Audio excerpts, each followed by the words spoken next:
Hey, it's Clay, and this will be a video chart on ticker symbol VTL. We will take a look at the 30-minute time frame.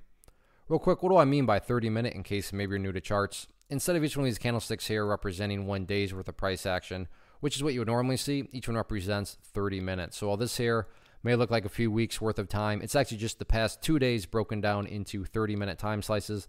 I like to do this time frame. I think it's a good job of telling the quote-unquote story of the price, and then makes mapping out levels of support and resistance a bit easier to see. Why is all there this white space over here?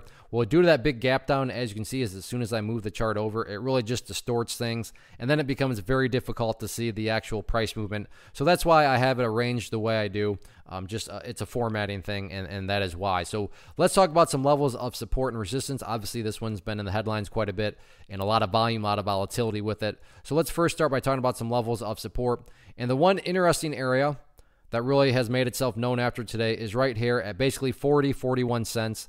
And you go back through the history of the chart, and you can see that earlier on in the day, the price found some support, bounced very nicely, and then you fast forward to the end of today, and once again, the price has found some support and has started to bounce. I mean, the final, again, each of these represents 30 minutes. I bring that up because as you can see here, the final 30 minutes very clearly dictates that the nice green candle and that the price has indeed started to bounce, which brings about the question of, okay, if this thing is going to keep on bouncing, since it's already has started, where are some of these levels of resistance at? Where are some of these battlegrounds that the price will have to fight through in order to generate and build more momentum and just, eventually, who knows, maybe even turn the bounce into a reversal. But let's focus on some areas of resistance.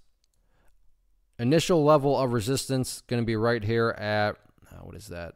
The 55-cent mark. If you go back through the history of the chart, you can see that very clearly here. Several occasions the price got rejected by it. Actually, when the price did get above it, a relatively nice quick pop of about 5 cents in a 30-minute time frame. Unfortunately, the price did not maintain those gains and fell back below it.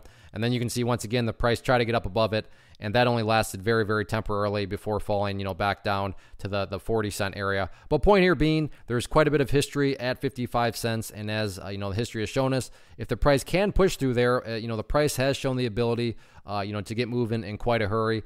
And as I just pointed out, in the event 55 cents is broken, then 60 cents would be that next key battleground to keep an eye on. So overall, though, there's no doubt about it. The price has started to bounce, and it makes sense on where it bounced, given, this level of support. So now going into tomorrow, it's just a question of if this bounce is going to continue, can it break through some of these levels or not? And obviously, that 40-cent mark is very important for the simple reason, if the price doesn't hold above 40, then that just implies that the price is putting in completely new lows, and that's not a sign of bullishness at all. So let's see how things continue to play out.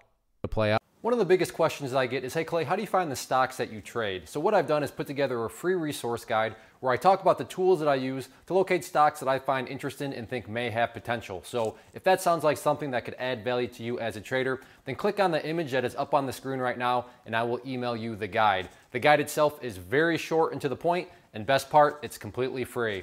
Thanks for watching the video. Let me know if you have any questions.